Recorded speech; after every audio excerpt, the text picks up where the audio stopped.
What's up, everybody? Thanks for clicking this video. Thanks for tuning into my channel. My name is Simon Hill, Black American from Louisiana, coming to you live from Budapest, Hungary. Today is May 25th, 2026, almost 2 minutes away from 2 p.m. where I'm at right now. And we are continuing our 22nd book in our Book to React series. This is episode 12 of Leon Trotsky's The History of the Russian Revolution. In our previous readings, we've been going over all of the events that led up to the momentous change where workers seized power in the former Russian Empire. And now we are moving on, continuing Trotsky's treatise on how the formation of this state came to be, the Soviet Union, and also how power was wrestled away from the former monarchs, the bourgeoisie, the liberal social democrats, everything like that. It's been an interesting read, and I've been going as hard as I can on trying to complete this monumentous task. As you know, I'm a student here in Budapest, Hungary, studying sociology and also a full-time English teacher as well. So finding the time to come on live has been the main struggle. But there's no progress in life without struggle, in the words of Frederick Douglass. So that's why we do this. It's not to gain money. It's not to gain clout. It's for education, for myself and for the people. This is an open source library, open source book club. Everybody is welcome to contribute to the conversation and watch this on playback, hopefully in perpetuity into the future. So without further ado, let's jump into chapter 12. Chapter 12 is titled The Executive Committee. It's quite a long chapter. We might be on live for an hour and a half, maybe even 2 hours, depending on my commentary. You know, sometimes I go off on a rant. I will be reading the comments. I have both live streams going simultaneously right now. Let me make sure the sound is right and everything. Sound should be good. All cameras going, all chats live. Everything is perfect. We are ready to go. Let's go here. Chapter 12, the Executive Committee. The organization, created on February 27th in the Tauride Palace and called Executive Committee of the Soviet of Workers' Deputies, had little really in common with its name. The Soviet of Workers' Deputies of 1905, the originator of the system, rose out of a general strike. It directly represented the masses in struggle. The leaders of the strike became the deputies of the Soviet. The selection of its membership was carried out under fire. Its executive committee was elected by the Soviet for the further prosecution of the struggle. It was this executive committee which placed on the order of the day the armed insurrection. The February Revolution, thanks to the revolt of the troops, was victorious before the workers had created a Soviet. The executive committee was self-constituted in advance of the Soviet and independently of the factories and regiments after the victory of the revolution. We have here the classic initiative of the radicals, standing aside from the revolutionary struggle, but getting ready to harvest its fruit. The real leaders of the workers had not yet left the streets. They were disarming some, arming others, making sure of the victory. The more far-sighted among them were alarmed by the news that in the Tauride Palace, some kind of a Soviet of workers' deputies had come into being, just as in the autumn of 1916,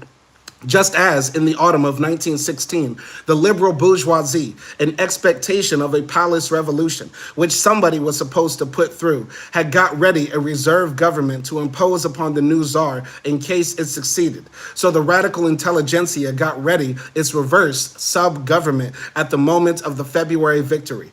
Inasmuch as they had been, at least in the past, adherents of the workers' movement and inclined to cover themselves with this tradition, they now named their offspring Executive Committee of the Soviet. That was one of those half-intentional falsifications with which all history is filled, especially the history of popular revolutions. In a revolutionary turn of events involving a break in the succession, those educated classes who have now to learn to wield the power gladly seize hold of any names and symbols connected with the heroic memories of the masses, and words not infrequently conceal the essence of things, especially when this is demanded by the interest of influential groups. The immense authority of the Executive Committee from the very day of its birth rested upon its seeming continuance of the Soviet of 1905. This committee, ratified by the first chaotic meeting of the Soviet, thereafter exerted a decisive influence both upon the membership of the Soviet and upon its policy. This influence was the more conservative, in that the natural selection of revolutionary representatives, which is guaranteed by the red-hot atmosphere of a struggle, no longer existed. The insurrection was already in the past.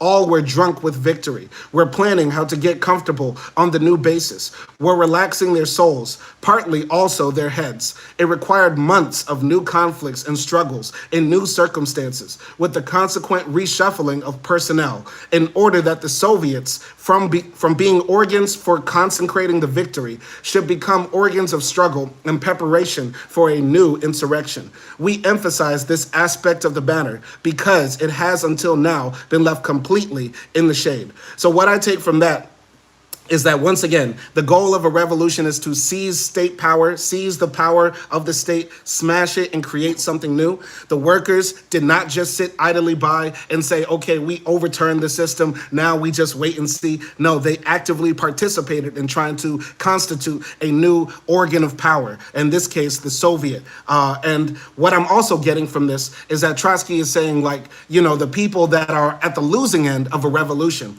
begin to take on the ideas of the revolution, because people fall in line to the dominant ideas. And so that sounds very similar to like what happened in America. Black Lives Matter was a underground movement, a grassroots movement, a movement by the people advocating for, you know, police reform and that black life be respected. And what happened instead? It becomes co-opted by the Democratic Party. It becomes co-opted by the liberal bourgeoisie, by the media, by major corporations, and they turn Black Lives Matter just into a hashtag. They turn Black Lives Matter into just to a marketing brand, rather than a radical reorganization of society where black life is not made to put at the bottom of American socioeconomic structure.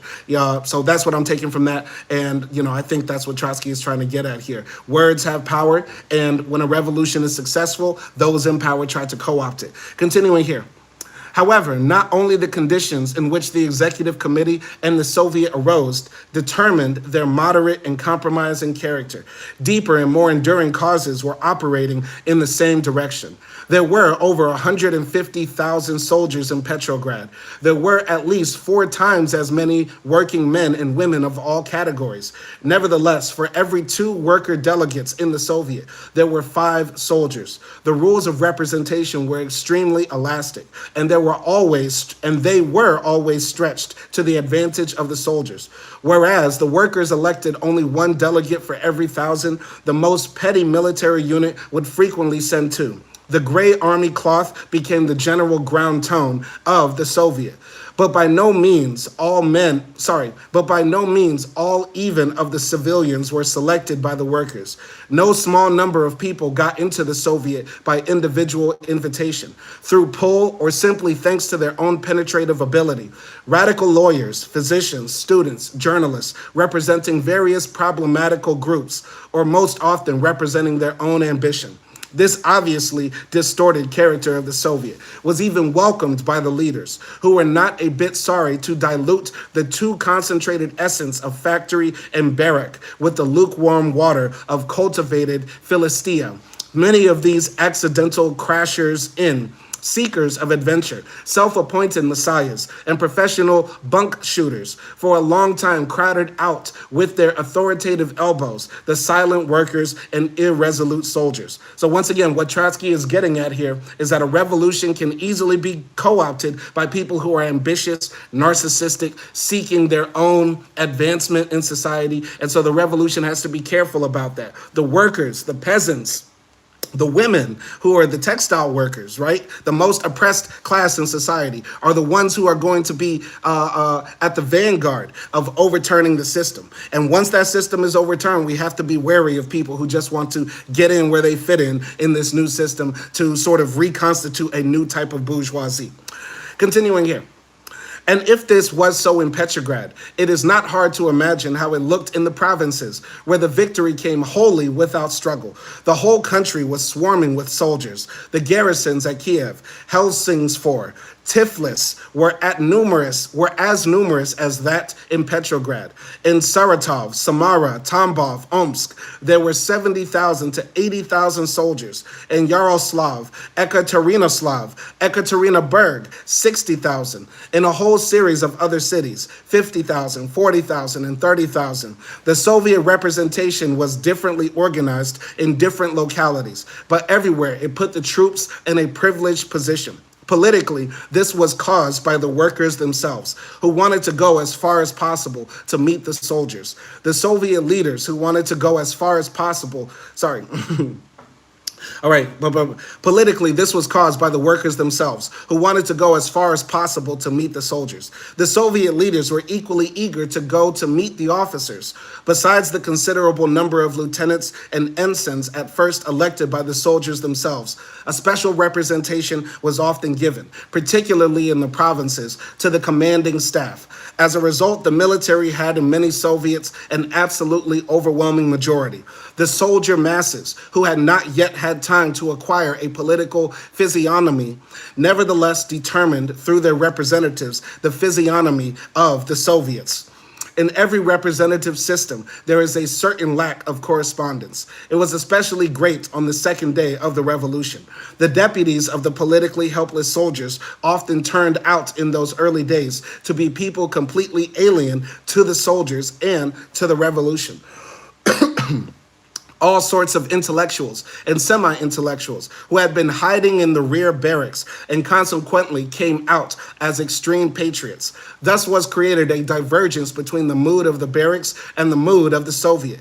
Officer Stankovich, whom the soldiers of his battalion had received back sullenly and distrustfully after the revolution, made a successful speech in the soldiers section of the delicate question of discipline. Why, he asked, is the mood of the Soviet gentler and more agreeable than that of the battalions? This naive perplexity testifies once more how hard it is for the real feelings of the lower ranks to find a path to the top. So what I'm getting from that is that because Russia was in the First World War, so much of the male population was militarized that when the revolution did happen, the soldiers outnumbered the workers when it came to representation. And this goes back to what Lenin spoke about in the State and Revolution. The armed workers shall be the ones to be the protectors of the revolution, to make sure the revolution does not become diluted. But what happened after the revolution, there was a lot of disorganization. There was a lot of people who just didn't know where to turn to seek central authority. And they were trying to organize it, but there were so many people coming out from the rear, coming out from their offices, coming out from their, nice little homes saying that we want to be a part of this revolution now. The semi-intellectuals, the bourgeoisie, the petty bourgeoisie, etc. We're trying to dilute the fervor, the revolutionary fervor of the workers and the peasants and the soldiers who had successfully overturned the system. So once again, I think that's what Trotsky is trying to get at here. Continuing from the previous 3 chapters we've read, Trotsky is talking about this contradiction in the dialectic of a revolution happening, but there being counter-revolutionary forces within this new revolutionary moment, right? Continuing here. Nevertheless, as early as March 3rd, meetings of soldiers and workers began to demand that the Soviet depose forthwith the provisional government of the liberal bourgeoisie and take the power in its own hands. Here again, the initiative belonged to the Vyborg district. And could there be, indeed, a demand more intelligible and nearer to the hearts of the masses? But this agitation was soon broken off, not only because the defensists sharply opposed it. Worse than that, the majority leadership had already in the first half of March bowed down in real fact to the two-power regime. And anyway, aside from the Bolsheviks, there was no one to bring up squarely the question of power. The Vyborg leaders had to back down. The Petrograd workers, however, did not for one moment give their confidence to the new government, nor consider it their own. They did listen keenly, though, to the soldiers and try not to oppose them too sharply. The soldiers, on the other hand, just learning the first syllables of political life, although as shrewd peasants, they would not trust any master who happened along, nevertheless intently listened to their representatives, who in turn lent a respectful ear to the authoritative leaders of the executive committee. and these latter did nothing but listen with alarm to the pulse of the liberal bourgeoisie. Upon this system of universal listening from the bottom toward the top, everything rested for the time being. However, the mood from below had to break out on the surface. The question of power, artificially sidetracked, kept pushing up anew, although in disguised form. The soldiers didn't know whom to listen to, complained the districts and the provinces, expressing in this way to the executive committee their dissatisfaction with the divided sovereignty. Delegations from the Baltic and Black Sea fleets announced on the 16th of March that they were ready to recognize the provisional government insofar as it went hand in hand with the executive committee. In other words, they did not intend to recognize it at all. As time goes on, this note sounds louder and louder. The army and the population should submit only to the directions of the Soviet, resolves the 172nd Reserve Regiment, and then immediately formulates the contrary theorem. Those directions of the provisional government which conflict with the decision of the Soviet are not to be obeyed. With a mixed feeling of satisfaction and anxiety, the executive committee sanctioned this situation. With grinding teeth, the government endured it. There was nothing else for either of them to do. Already early in March, Soviets were coming into being in all the principal towns and industrial centers. From these, they spread in the next few weeks throughout the country. They began to arrive in the villages only in April and May. At first, it was practically the army alone which spoke in the name of the peasants. The executive committee of the Petrograd Soviet actually acquired a state significance. The other Soviets guided themselves by the capital, one after the other adopting resolutions of conditional support to the provisional government. Although in the first months, the relations between the Petrograd and provincial Soviets worked themselves out smoothly and without conflict or serious disagreement, nevertheless, the necessity of a state organization was obvious in the whole situation. A month after the overthrow of the autocracy, a first conference of Soviets was summoned, incomplete and one-sided in its membership. Although, out of 185 organizations represented, 2/3 were provincial Soviets. These were, for the most part, soldiers' Soviets. Together with the representatives of the front organizations, these military delegates, for the most part officers, were in an overwhelming majority. Speeches resounded about war to complete victory, and outcries resounded against the Bolsheviks, notwithstanding their more than moderate behavior. The conference filled out the Petrograd Executive Committee with 16 conservative provincials, thus legitimizing its state character. Very interesting. So what Trotsky is pointing out here is that, the soldiers were a part of, overthrowing the establishment. They sided with the workers, they sided with the peasants. But a lot of these soldiers sometimes were falling in line because of the military discipline that had been trained into their minds. So as they're forming the Soviets all over the country, some of the former officers, former leaders are sitting here saying we've overturned this society, but we're going to try to make it in our own image. Basically trying to have a bourgeois revolution within a proletarian revolution. This is how I'm interpreting it. Go into the comments here. Captain Crunch says, the moment Americans chose to subscribe to parties like sports teams was the moment you lost any logic. Now you get divided and conquered by lines they invented. That's a very good point. I believe the partisanness, the very hardline partisanness of America has been endemic for a long time, but has become put into overdrive because of the Reagan era. If you don't know history, Reagan basically, got rid of the fairness doctrine in media, allowing for Fox Newses to arrive and, all the other right-wing channels that just became sort of propaganda arms for our, basically conservative party, the Republican Party. And, that also allowed, I guess, if you wanted to say, for rivals to arrive like MSNBC and other left-wing types of media, liberal left-wing types of media. But I think the heavy partisanness is partially, I would say mostly due to how our media environment changed once Reagan got rid of the fairness doctrine. Okay? Left and right. Well, in America, if you're talking about left and right, there is no real American left. represented by our major parties. The Democrats are not a leftist party. They are a liberal bourgeoisie party.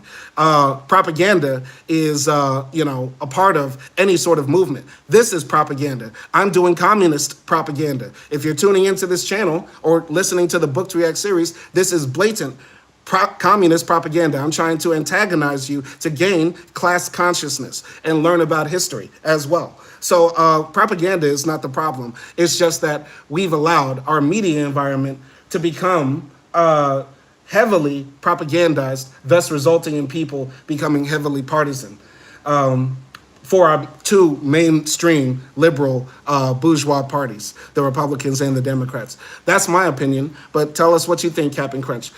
Let's continue here. All right. One last comment from Captain Crunch, and then we're going to continue with the text. Here in Africa, we had communism. My people began eating each other from starvation. Well, your people are still eating each other now. I don't believe, actually, Captain Crunch, you're from Africa. Yeah, there have only been a handful of communist countries, blatantly communist countries in Africa, such as in Benin, Angola, and that's about it. There have been no other. There have been socialist democratic parties, such as in Mozambique. Zimbabwe was not a communist country. Zimbabwe was not explicitly a socialist or communist country. Tanzania had a socialist party in power and still has a socialist party in power in name. But the only explicitly African countries I can think of were Ethiopia under the Derg, in Benin, and in Angola. And so the chances of you, Captain Crunch, being from one of those countries is very few. So I highly doubt you're talking about that. Zimbabwe was not a socialist country. I repeat, Zimbabwe was not and is not a socialist communist country at all. It never has been. I'm going to continue here. That strengthened the right wing still more. From now on, they frightened the malcontents by alluding to the provinces. The resolution on regulating the membership of the Petrograd Soviet, adopted March 14th, was hardly carried out at all. It is not the local Soviets that decides, but the All-Russian Executive Committee. The official leaders thus occupied an almost unassailable position. The most important decisions were made by the Executive Committee, or rather by its ruling nucleus, after a preliminary agreement with the nucleus of the government. The Soviet remained on one side. They treated it like a meeting. Not there, not in general meetings, is the policy wrought out. All these plenary sessions had decidedly no practical importance, said Sukhanov. These complacent rulers of destiny thought that in entrusting the leadership to them, the Soviets had essentially completed their task. The future will soon show them that this is not so. The masses are long-suffering, but they are not clay out of which you can fashion anything you want. Moreover, in a revolutionary epoch, they learn fast. In that lies the power of a revolution. So once again, my comment here before we move to this next section, it seems like no matter what country, no matter what place in time, the rural parts of the country are going to be a bit more conservative, because what Trotsky is saying here is like, yeah, the Revolutionary Act had happened. The soldiers, the workers, the peasants, the disenfranchised of society had overturned the Russian monarchy, the czarist, right? But in the rural parts, as they're forming the Soviets, those Soviets that are forming in the rural parts of the country are trying to maintain the hierarchy that they had just overthrown. Very similar to what I could imagine happen in America if we have revolutionary action. The rural aspects of America will be the most backward looking in thought. You know what I mean? We might have Soviets all across America, but the one in Kansas causes problems. They're still sending chicken neck, blue dog Democrats type figures into our, executive committees in Washington, D.C., if we take power. But go into the comments. Captain Crunch says, it was in the sense that the state took over all businesses and farms and couldn't manage them, causing my country to collapse. Captain Crunch says, your logic is basically government can't handle their current responsibilities and your solution is to give them more responsibility. No, no, no, no, no, Captain Crunch. That is absolutely wrong. That is not what I'm saying, though you're asking some very good questions or making some pointed points. But don't come in here assuming what my position is, Captain Crunch. Captain Crunch, if you have a question about my beliefs or my positions, ask them. Don't come in here saying your logic is this. What I'm saying is that we need to put power back in the hands of the people. If you really are from Zimbabwe, Zimbabwe is a capitalist country. Zimbabwe is a capitalist country and has been since its inception. Sure, Mugabe tried to give the land back to the indigenous people and kick out the Indians and the whites, etc., but he still allowed for private enterprise to exist. We know that Zimbabwe is a capitalist country because Zimbabwe has been trying to invite foreign capital to come and invest in the country, and the main way America has been able to punish Zimbabwe for kicking out the whites, because America is a white supremacist empire, has been through sanctioning Zimbabwe, forbidding foreign capital to invest in Zimbabwe. Okay, so what I'm saying is that in Zimbabwe, the people should be empowered. The wealth of the nation should be for the people. What you have in Zimbabwe and what we see across Africa right now are oligarchs, explicit oligarchs who loot the country for its wealth and allow for a private clique of people and also their families to get exorbitantly wealthy and give that money to the white man in Switzerland in secret bank accounts.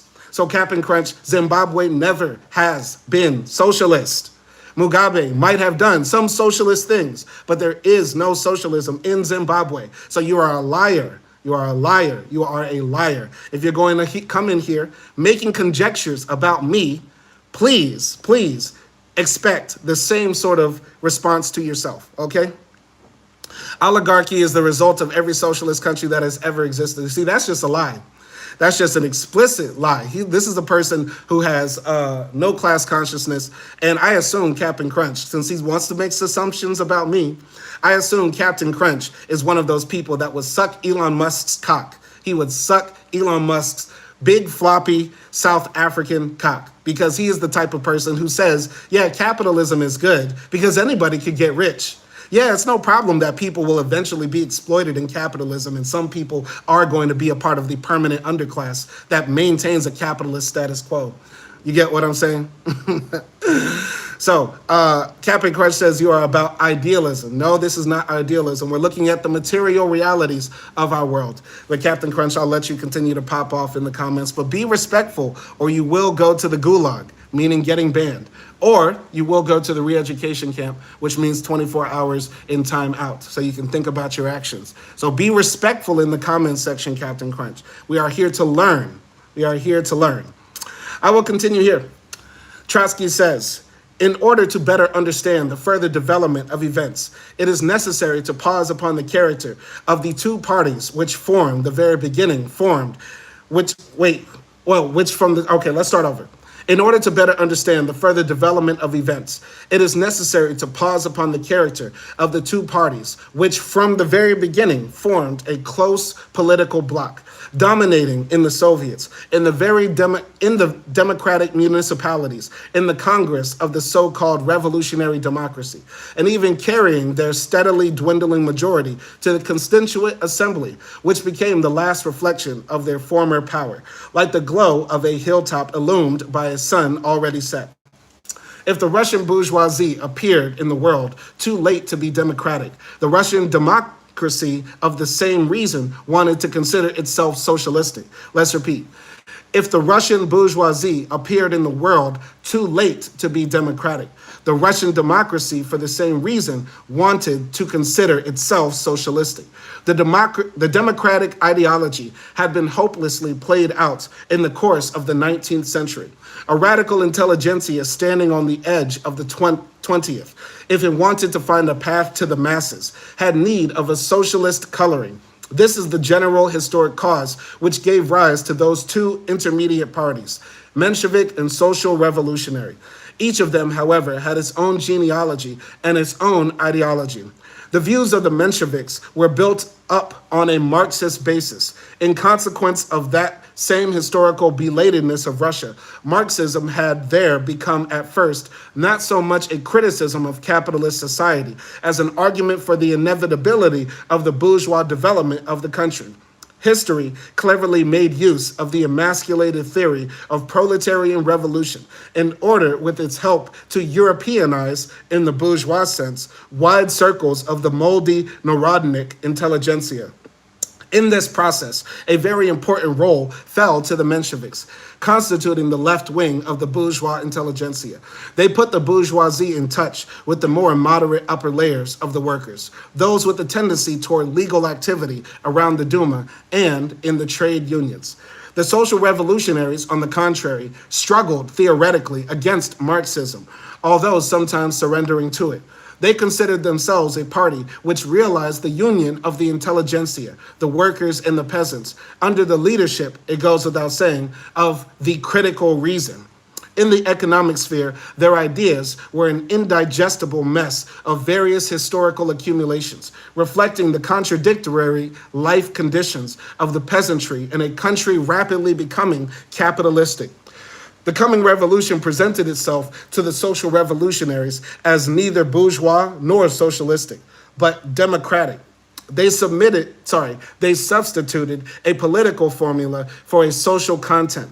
They thus laid out for themselves a course halfway between the bourgeoisie and the proletariat, and consequently a position of arbiter between them. After February, it might seem as though the social revolutionaries did exactly approach this position.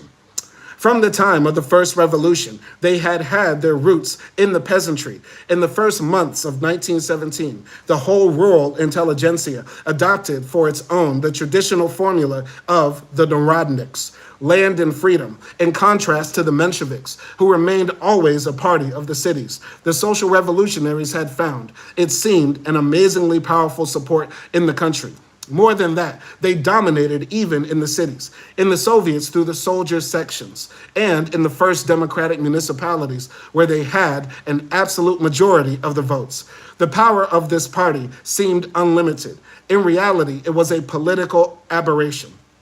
A party for whom everybody votes, except that minority who knows what they are voting for, is no more a party than the tongue in which babies of all countries babble is a national language.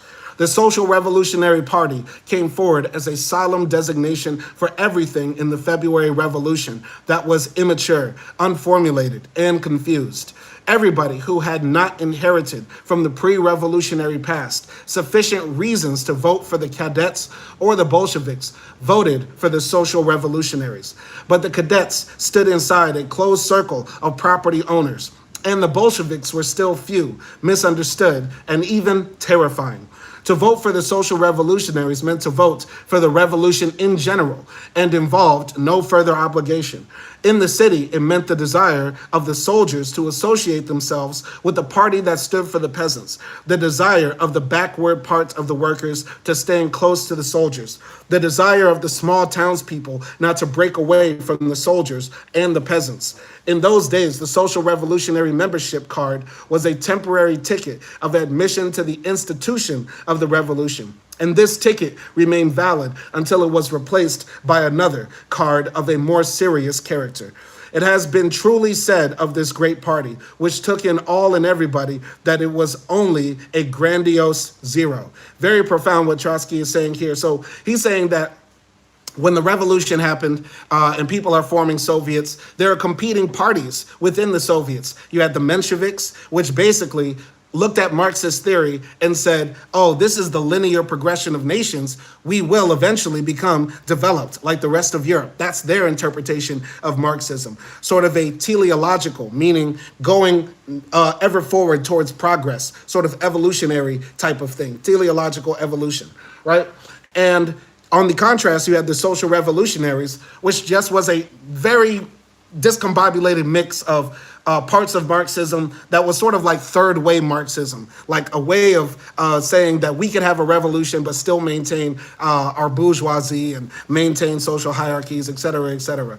And so what Trotsky is saying here is that even though the social revolutionaries have a somewhat better grasp than the Mensheviks, they're still far from what, you know, true revolution looks like, what true Marxism is when it comes to state formation, et cetera, et cetera. So their ideas were just off. And the Bolsheviks were considered, you know, that third party that was very terrifying because they were going to the full extent of what it would take to transform the society, to put the working class, the proletariat, into power, right? Very interesting what Trotsky is saying here, and we need to keep this in mind as we plot and plan our own revolution, that we need to look out for counter-revolutionaries or pseudo-Marxists amongst our midst, okay? All right, shout out to Cap'n Crunch. I don't know what he is saying here. Captain Crunch says, you have no basis in reality. If you did, you would know the truth. Well, I'm reading the truth right now. That's why we are reading a book, Captain Crunch, something that I doubt you have done. Captain Crunch, if you have a book that you suggest for your worldview or ideology, please put it in the chat, though I doubt that you are a reader at all. Captain Crunch says, respectful, have you seen people starving to death because it resulted from what you are preaching? Number one, I'm not preaching, I am reading. I am reading and doing analysis. This is not a religion. Marxism is not a faith. It is not a religious doctrine at all. It is a scientific method, and that what we are doing is science by reading. Okay? So Captain Crunch, you said you call it worldview, but we experienced it firsthand. What you experienced in Zimbabwe, Captain Crunch, is white supremacy and the after effects of white supremacy. You have nothing to say about America that starves your country. Captain Crunch, I have to ask you, are you a slave to the white man? Because everything you're saying right here just alludes to the fact that you are mentally in chains. You are mentally in chains. You have nothing to say about the crippling sanctions that America put on your nation for no reason. The crippling sanctions that the Western world gets behind for no reason, other than the fact that Mugabe in Zimbabwe tried to exercise power for his people. Mugabe was not a communist. Mugabe was not a Marxist. He might have had socialist leanings, but he did not take Zimbabwe down the path towards socialism. Okay? And the people are starving in Zimbabwe because the white man said that y'all niggas don't deserve to eat. Facts. That's it. Okay? Make a case against the sanctions, and then we'll take everything you say seriously. But right now, Captain Crunch, you sound like a Cuban who says that Fidel Castro caused the embargo. You sound like a Palestinian that sounds like the people of Gaza deserve the bombs raining down on their head because Hamas is so bad. That's what you sound like now. You sound like an apologist for the white man because you have all this criticism about socialism, which you don't understand because you assume that Zimbabwe was a socialist nation, which it was not. You have all this criticism against socialism, and you have nothing, zero, to say about the embargoes, about the sanctions the white man put on Zimbabwe. Say something about that. Say something about that. All right? Captain Crunch says, we are far from being divided and conquered by racial ideology. What is racial ideology? You are being conquered by the white man who put sanctions on your country. That's what you are being conquered by. You have no place to speak about socialism because you know nothing about it, sir. But I encourage you to stay. I encourage you to stay. Let's continue here. All right. Captain Crunch is just trolling at this point. What we are doing is racial ideology. How are we doing racial ideology? What the hell is racial ideology? I'm going to let somebody else in the comments handle you. I'm going to let one of my commissars tackle you if you continue to get out of line. Okay, Captain Crunch is just saying we don't have black and white in Zimbabwe. We have Zimbabweans. Make a case against the sanctions. Say something about the sanctions or you will get your ass out of here. I will send you to the gulag. Don't play with me. I will send you to the gulag if you don't say anything about the sanctions. I don't want to see one comment from you unless you say something about the sanctions America put on your country. Say something about that because right now, okay, exactly, Captain Crunch just revealed himself. Everybody listen to this comment because YouTube blocks my channel from seeing the commentary playback. This is what Captain Crunch says. When you start killing people, you get sanctioned. I rest my case. This is a coon. This is a full-on raccoon. Captain Crunch has revealed, I will not read any more comments from Captain Crunch. He has just revealed himself to be a slave to white ideology. He has been he is a full-on slave to capitalism because he is excusing America putting unjust sanctions on Zimbabwe because apparently Zimbabwe started killing people, as if America doesn't kill people. God, Jesus, what a full-on trash panda. Captain Crunch, you are a full-on trash panda. I digress. Let's continue here. From the time of the first revolution, the Mensheviks had inferred the necessity of a union with the liberals from the bourgeois character of the revolution, and they valued this union higher than cooperation with the peasantry, whom they considered an unsafe ally. The Bolsheviks, on the contrary, had founded their view of the revolution on a union of the proletariat with the peasantry against the liberal bourgeoisie. Let's repeat. The Bolsheviks, on the contrary, had founded their view of the revolution on a union of the proletariat with the peasantry against the liberal bourgeoisie. As an actual fact, we see in the February Revolution an opposite grouping. The Mensheviks and social revolutionaries come out in a close union, completed by their common bloc with the liberal bourgeoisie. The Bolsheviks, on the official political field, are completely isolated. This apparently inexplicable fact is in reality wholly in accord with the laws of things. The social revolutionaries were not by any means a peasant party, notwithstanding the wholesale sympathy for their slogans in the villages. The central nucleus of the party, what actually defined its policies and created ministers and bureaucrats from its midst, was far from closely associated with the liberal and radical circles of the cities than with the masses of the peasants in revolt. This ruling nucleus, monstrously swelled by the careerist flood of social revolutionaries of the March vintage, was frightened to death by the spread of the peasant movement under social revolutionary slogans. These freshly baked narodniks wished the peasants all good things, of course, but did not want the red cock to crow. And the horror of the social revolutionaries before the peasant revolt was paralleled by the horror of the Mensheviks before the assault of the proletariat. In its entirety, this democratic fright was a reflection of the very real danger to the possessing classes caused by a movement of the oppressed, a danger which united them in a single camp, the bourgeois landlord reaction. The bloc of the social revolutionaries with the government of landlord Livov signalized their break with the agrarian revolution, just as the bloc of the Mensheviks with industrialists and bankers of the type of Guchkov, Tesherenko, and Konovalov meant their break with the proletariat movement.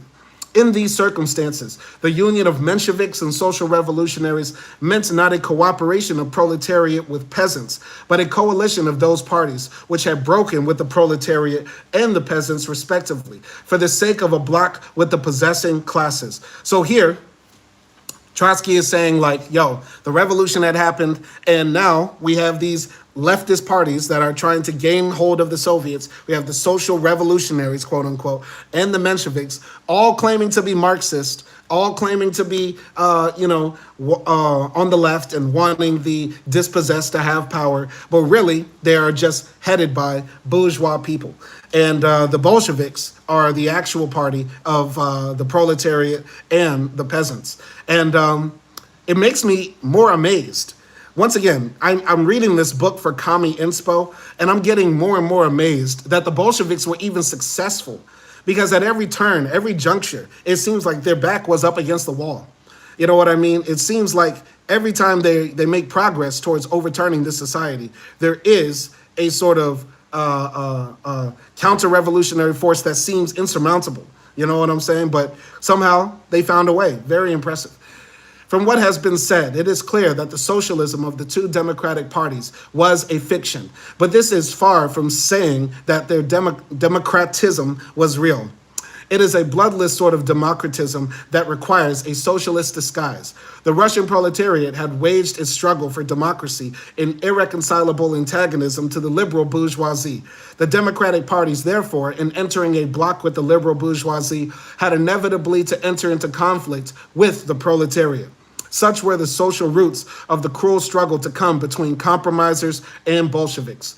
If you reduce the above outlined processes to their naked class mechanism, of which, of course, the participants and even the leaders of the two compromised parties were not thoroughly conscious, you get approximately the following distribution of historic functions. The liberal bourgeoisie was already unable to win over the masses. Therefore, it feared a revolution. But a revolution was necessary for the bourgeois development. From the enfranchised bourgeoisie, two groups split off, consisting of sons and younger brothers. One of these groups went to the workers, the other to the peasants. They tried to attach these workers and peasants to themselves, sincerely and hotly demonstrating that they were socialists and hostile to the bourgeoisie.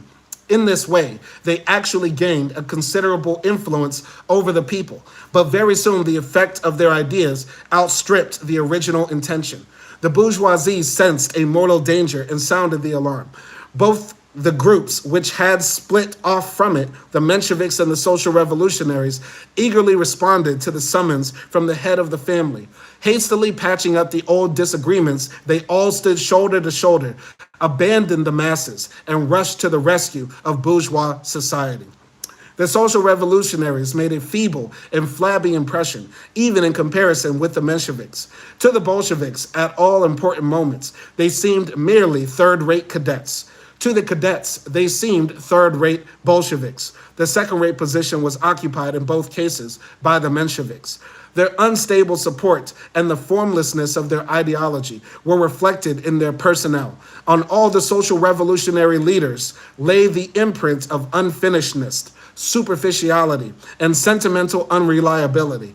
We may say without any exaggeration that the rank-and-file Bolshevik revealed more political acumen, more understanding of the relations between classes than the most celebrated social revolutionary leaders. Having no stable criteria, the social revolutionaries showed a tendency toward moral imperatives. It is hardly necessary to add that these moral pretensions did not in the least hinder them from employing in big politics those petty knaveries so characteristic of intermediate parties lacking a stable support, a clear doctrine, and a genuine moral axis. In the Menshevik social revolutionary bloc, the dominant place belonged to the Mensheviks, in spite of the weight of numbers on the side of the social revolutionaries. In this distribution of forces was expressed in a way the hegemony of the town over the country, the predominance of the city over the rural petty bourgeoisie, and finally the intellectual superiority of a Marxist intelligentsia over an intelligentsia which stood by the Simon pure Russian sociology and prided itself on the meagerness of the old Russian history. In the first weeks after the revolution, not one of the left parties, as we know, had its actual headquarters in the capital. The generally recognized leaders of the socialist parties were abroad. The secondary leaders were on their way to the center from the Far East. This created a mood of prudence and watchful waiting among the temporary leaders, which drew them closer together. Not one of the guiding groups in those weeks thought anything through to the end. The struggle of parties in the Soviet was extremely peaceable in character. It was a question almost of mere nuances within one and the same revolutionary democracy. It is true that with the arrival of Tsetserelli from exile on March 19th, the Soviet leadership took a rather sharp turn toward the right, toward direct responsibility for the government and the war. But the Bolsheviks also toward the middle of March, under the influence of Kamenev and Stalin, who had arrived from exile, swung sharply to the right, so that the distance between the Soviet majority and its left opposition had become by the beginning of April even less than it was at the beginning of March. The real differentiation began a little later. It is possible to set the exact date, April 4th, the day after the arrival of Lenin in Petrograd. And now Lenin enters the story. Finally, the hero, the big dog, big bald baby enters the story. So yeah, what Trotsky is saying here is that, there were these two parties, the social revolutionaries and the Mensheviks, basically coming to the rescue of the bourgeoisie. The Bolsheviks were the only people or the only party that was actually trying to take the revolution to full tilt, and they're facing, resistance at all turns. And there was still this divide between town and country, city and the rural areas. And so this is very reminiscent of what we have in our current nation states, such as in America, where, there is this divide between between, in the American context, the coastal elites, the people in New York and Los Angeles versus flyover country, Kansas and Ohio, Iowa, et cetera, et cetera. And so, yeah, there is that struggle, and the struggle must be won. Go into the comments. Nelson says, hey, Simon, I got sent you some stuff to read that will change the whole age. Revolution isn't coming to the U.S. if you mean revolution by the workers. Damn, Nelson, why you say that? I feel like we're kind of close. I feel like we're getting kind of close. You know what I mean? It seemed impossible at the time in Russia. It seemed impossible in Cuba. It seemed impossible in Venezuela. You know what I mean? It seemed impossible in Iran until they did it. And, you know, it could happen overnight. And by overnight, it means many, many years of work by, you know, socialists to antagonize and propagandize to the working class. But I think it is possible. I think it's possible. And that's why I have, in the other live stream, a poll going right now saying, is the American empire crumbling? We see a lot of this talk and rhetoric from the left that the American empire is crumbling. In my humble opinion, I believe this is copium. When an empire is doing, you know, drone strikes on a foreign country, killing children in schools, funding a genocide, you know, against a people who are dispossessed from their land, putting warships around the largest island in the Caribbean to overturn a government, kidnapping leaders from other countries as well who are democratically elected. That doesn't sound to me like an empire who's crumbling. That sounds like the bully at school is whooping your ass and you have nothing else to say that, you know, you're going to peak in high school, buddy. 10 years from now, I'm going to say, damn, homie, in high school, you was a man, homie. That, you know what I mean? The American empire, in my opinion, is not crumbling. In fact, it's going full tilt. The American empire right now is going full tilt. You know what I mean? But I think revolution is around the corner. You know, when an empire goes full Nazi, just the same way it did in, you know, pre-Soviet Russia, you know what I mean? That's when all antagonisms reach their highest level and the people say we had enough. You know what I mean? When American soldiers start coming back in body bags from Iran or Cuba or Venezuela or any other place where we have our military stationed, that's when I think people will say, you know, we've had enough. You know what I mean? We saw that with Iraq. You know, some of the largest protests in American history happened around the Iraq War. And they had to tone it down before it really hit its full temperature, in my opinion. This is my opinion, though. Let me know what y'all think in the comments, because I love comment engagement. I love hearing what y'all have to say, because I have some smart people that join. Nelson says, I think the empire is definitely declining. That's why you're sensing revolution. I guess, man. I mean, the way Trotsky described the Russian empire at the time, it was, you know, sort of like they had a full iron grip. Yes, you know, the Tsar was a dilettante. The Tsar was like, you know, writing in his journal about drinking tea and going for long walks while they were losing the war and Russian soldiers were dying. But, you know, at the time it was ironclad. It still seemed impossible.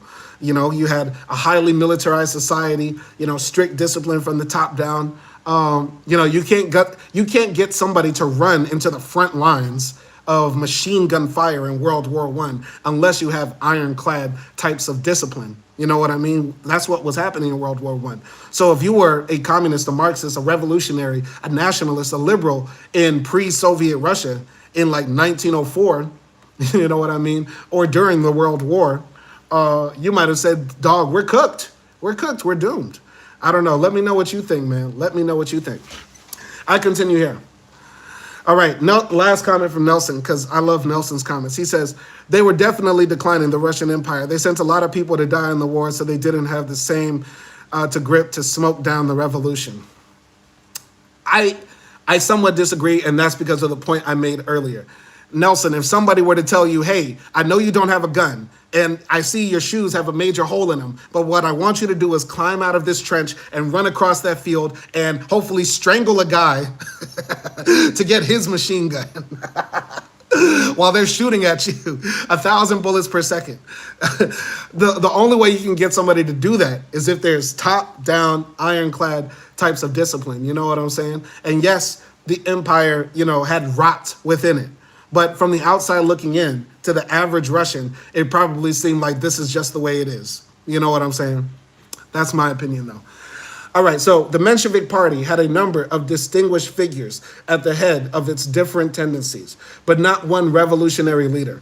Its extreme right wing, led by the old teachers of the Russian social democracy, Plekhanov, Zasulich, Deutsch, had taken a patriotic position even under the autocracy.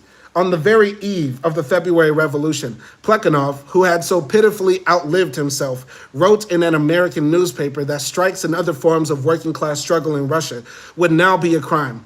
The broader circles of old Mensheviks, among their number such figures as Martov, Dan, Tsetserelli, had inscribed themselves in the camp of Zimmerwald and refused to accept responsibility for the war.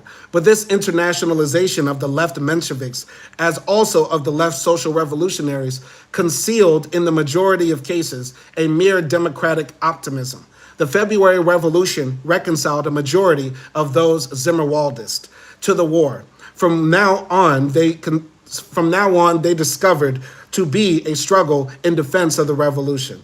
The most decisive of this matter was Tsetserelli, who carried Dan and the others along with them. Martov, whom the war had found in France and who arrived from abroad only on May 9th, could not help seeing that his former party associates had, after the February Revolution, arrived at the same position occupied by Guesty, Sembat, and others at the beginning of 1914, when they took upon themselves the defense of the bourgeoisie republic against German absolutism. Standing at the head of the left wing of the Mensheviks, which did not rise to any serious role in the revolution, Martov remained in opposition to the policy of Tsetserelli and Dan, at the same time opposing a rapprochement between the left Mensheviks and the Bolsheviks. Tsetserelli spoke in the name of official Menshevikism and had an indubitable majority, pre-revolutionary patriots having found it easy to unite with those patriots of the February vintage. Plekhanov, however, had his own group, completely chauvinist and standing outside the party and outside the Soviet. Martov's faction, which did not quit the party, had no paper of its own and no policy of its own. As always, at times of great historic action, Martov floundered hopelessly and swung in the air. In 1917, as in 1905, the revolution hardly noticed this unusually able man. So what I'm getting from that is that, many people who were exiled or at the front lines during World War I came back when they heard that the revolution had popped off in Russia, and they're now taking sides between the Mensheviks, social revolutionaries, and the Bolsheviks. And the returning Bolsheviks are like, what the fuck? How did we become right-wing? Nah. How did all this happen? So they're returning from abroad and be like, nah. This idea that we're going to reconcile with the bourgeoisie or create some sort of liberal bourgeois democratic society, that's not what's going down. We want total revolution. You get what I'm saying? Let me plug up my charger real quick to make sure my phone doesn't die. Hopefully this charger holds it down for the remainder of our time here. Going in. Okay. Now we're good. Anyway, Nelson says, because they might have the capacity to coerce you, it doesn't mean that they have the capacity to feed you. There was clear decline in that later led to decline to the former. Okay, he forgot. Okay, there was clear decline in that latter that later led decline to the former. I get what you're saying, Nelson. Russian society was falling apart, but I disassociate decline of an empire with deteriorating conditions at home. So, for example, in America, it's getting harder and harder to live. Things are becoming more expensive. The rent is going up. Inflation is still rising. You know what I mean? People are working 2 or 3 jobs just to maintain their way of living, right? That, to me, doesn't correlate with empire declining. Empire, I look at as a state being able to force its hegemony upon distant people and then creating, second-class tiers of people within that society. So, for example, in Puerto Rico, in Guam, in Palau, in the Virgin Islands, America has its empire, right, that it maintains. Those people who exist on those far-flung islands and territories lack certain rights that American citizens have. So we have second-class citizens within America. Also, An extension of empire would be being able to force regime change, like America's trying to force in Cuba or in Iran, in Venezuela, et cetera, et cetera. So that's empire to me. Empire doesn't mean that within the state, the imperial state, that people are guaranteed a status quo of living. There is none. That doesn't matter. An empire could have a great status of living for people, or an empire could have a low status for its people. It doesn't matter. An empire just matters about how it's able to force its rule upon distant lands. But if you disagree with that, let me know. That's how I determine it. So things could be horrible in America. They could bring back slavery in America. It still wouldn't change the fact that if America is still able to say, hey, that president you elected, nah, we don't like that for you, Antigua or any other country, right? If America's still able to do that while its people starve or while its people have Lamborghinis and Rolls Royces everywhere, it doesn't matter. You know what I mean? As long as America is able to force any other country to be able to bend to its will, that's empire to me, okay? But let me know what you think. All right, continuing here. The president of the Menshevik faction of the Duma, Trotsky, became almost automatically the president of the Petrograd Soviet, and afterward of its executive committee. He tried to consecrate to the duties of his office all the resources of his conscientiousness, concealing his perpetual lack of confidence in himself under an ingenious jocularity. He carried the ineradicable imprint of his province, mountainous Georgia, the land of sun, vineyards, peasants, and petty princes, with a small percentage of workers, produced a very wide stratum of left intellectuals, flexible, temperamental, but the vast majority of them not rising above the petty bourgeois outlook.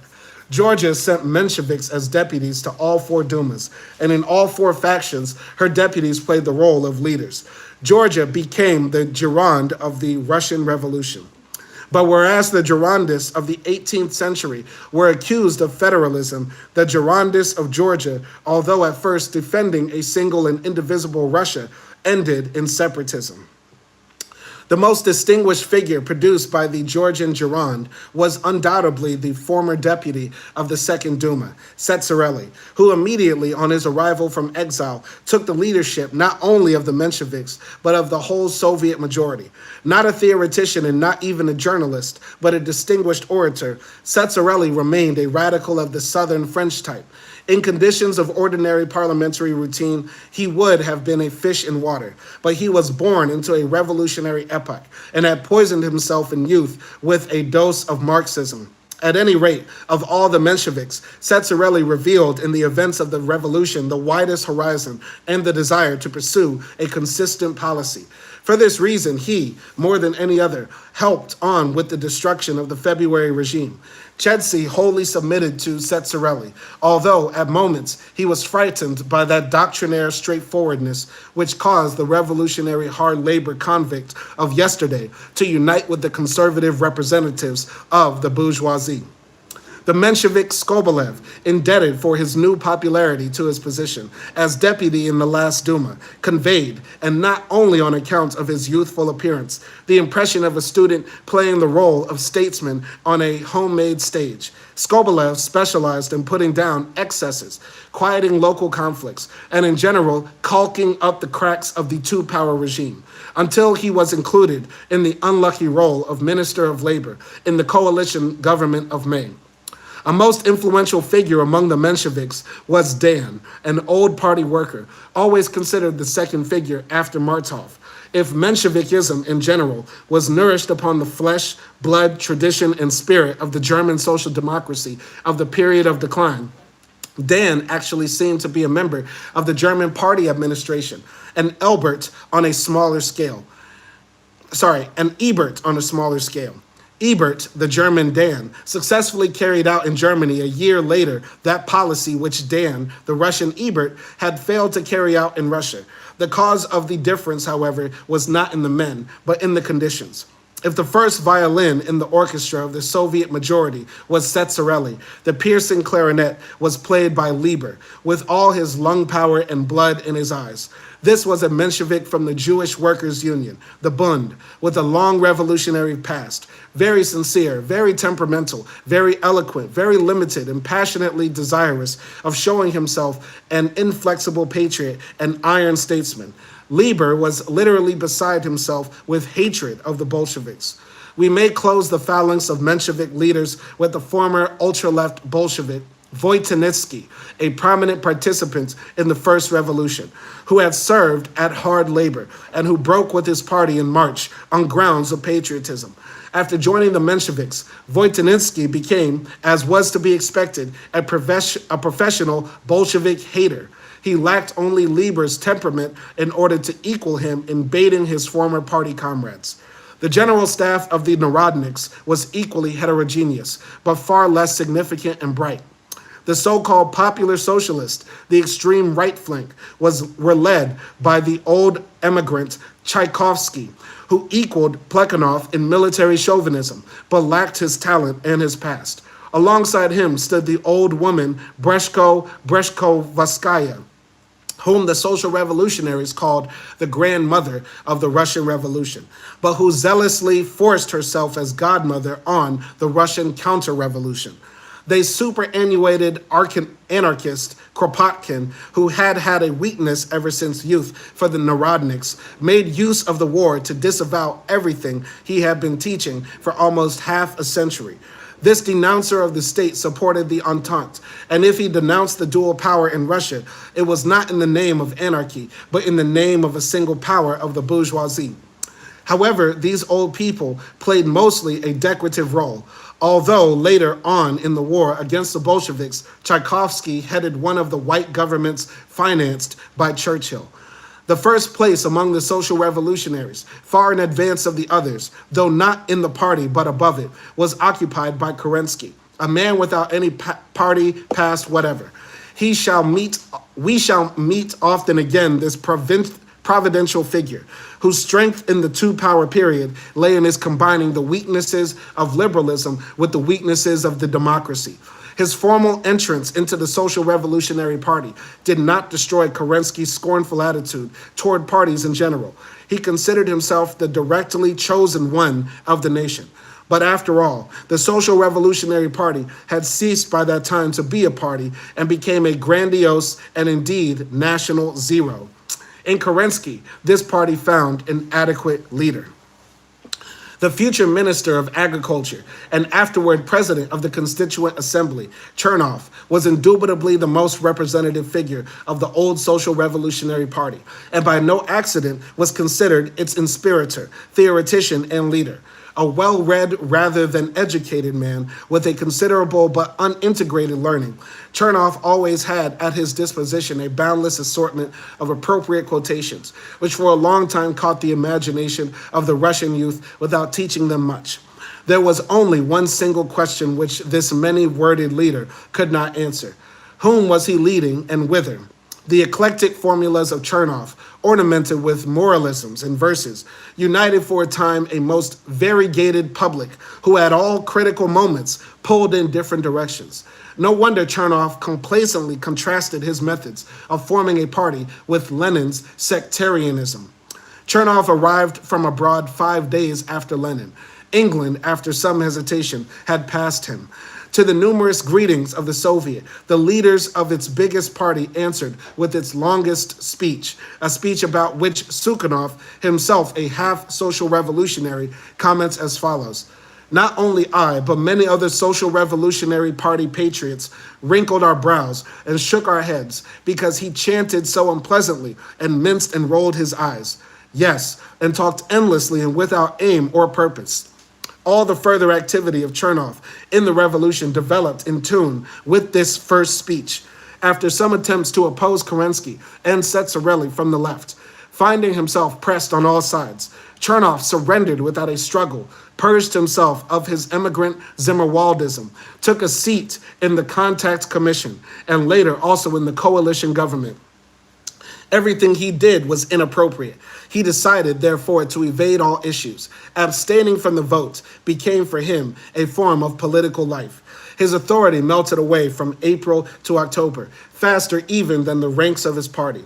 With all the differences between Chernoff and Kerensky, who hated each other, they were both completely rooted in the pre-revolutionary past, in the old flabby Russian society, in that thin-blooded and pretentious intelligentsia, burning with the desire to teach the masses of the people, to be their guardian and benefactor, but completely incapable of listening to them, understanding them, and learning from them.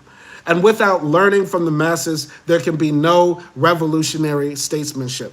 So what Trotsky is saying here, he's lining up the counter-revolutionaries who are posing as leftists. He's talking about all these people who are now coming to the fore, coming from abroad, who are now seeking to have a say in the new Russia that is being built post the revolution of 1917.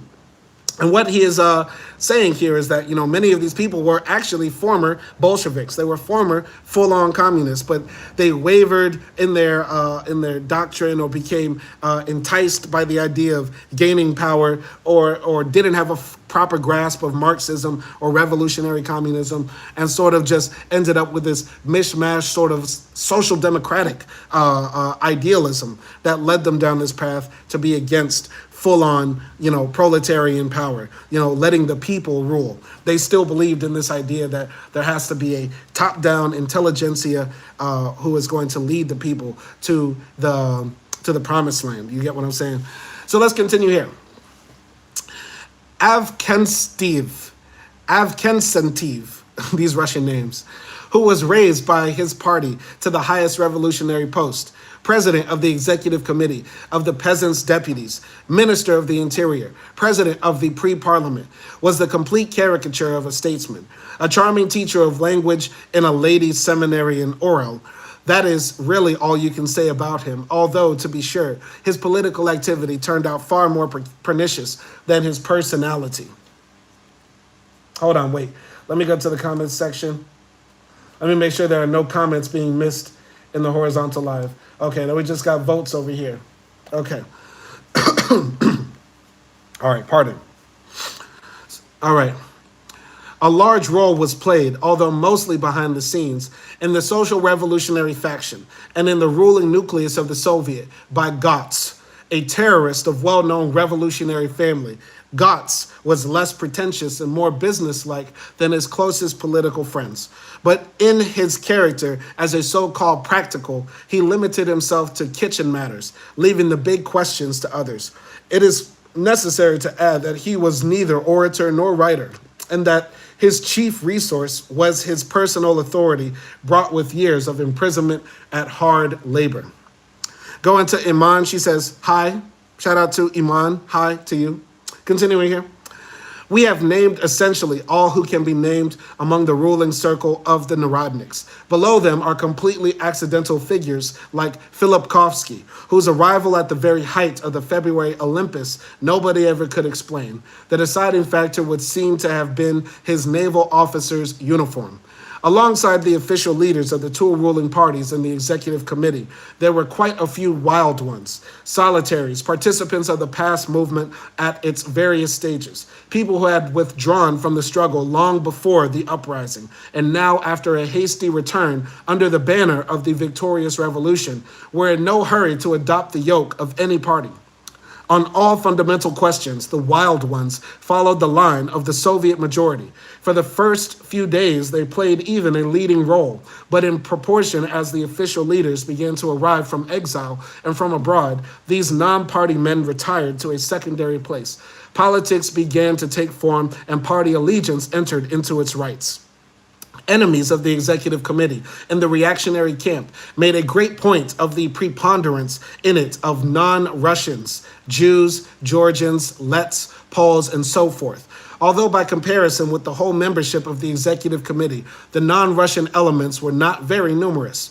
It is nevertheless true that they occupied a very prominent place in the presidium, in the various committees, among the orators, etc. since the intelligentsia of the oppressed nationalities, concentrated as they were for the most part in cities, had flowed copiously into the revolutionary ranks, it is not surprising that among the old generation of revolutionaries, the number of non-Russians was especially large. Their experience, although not always of high quality, made them irreplaceable when it came to inaugurating new social forms.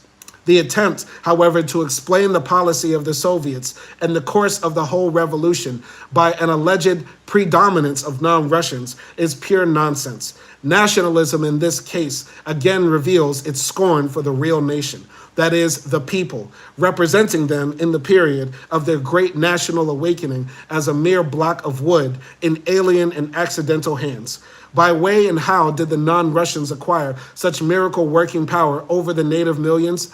As a matter of fact, at a moment of deep historic change, the bulk of a nation always presses into its service those elements which were yesterday most oppressed, and therefore are mostly ready to give expression to the new tasks. I'm going to jump in. Usually I give a comment at the end of a paragraph, but that line is so important right here. Because right now, Russia is waging an illegal, immoral, unethical war against the people of Ukraine, killing countless numbers of civilians and forcing a population of people to be militarized for no reason. And the number one people that Russia right now is sending to the front lines to die are the most oppressed people. They're racial and ethnic minorities.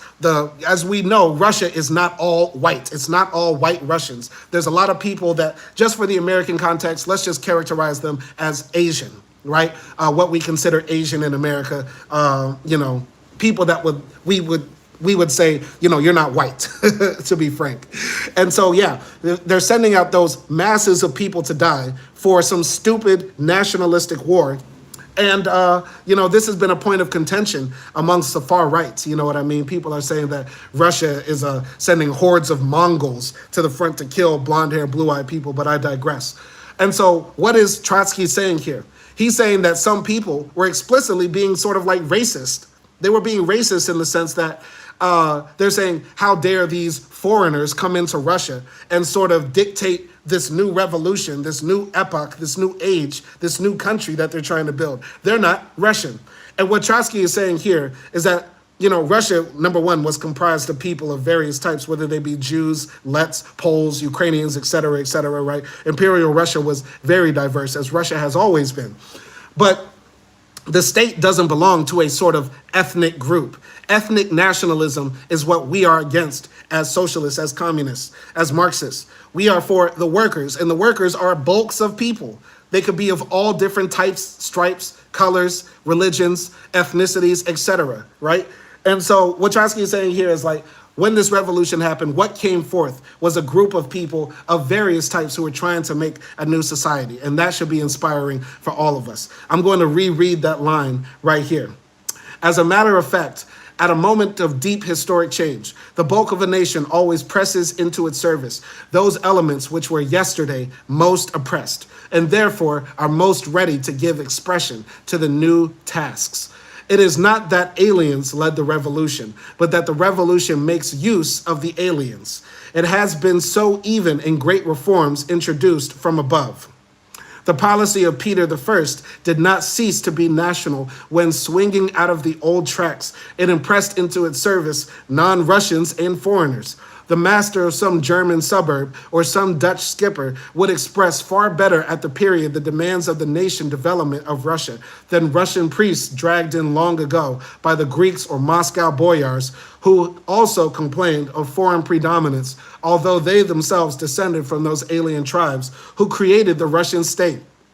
In any case, the non-Russian intelligentsia of 1917 were distributed among the same parties as the 100% Russians, suffered from the same vices, made the same mistakes, and moreover, the non-Russians among the Mensheviks and social revolutionaries displayed a most particular zeal for the defense and unity of Russia. Very profound right here. That hit me right here in the heart, because this is talking about this sort of crude caveman sort of nationalism that Russia is for Russians, America is for Americans. Well, who is American? Who is Russian? Is it the white Russians who make up the majority, admittedly, or the white Americans who make up the majority, though they are shrinking in population until they decide Latinos are white?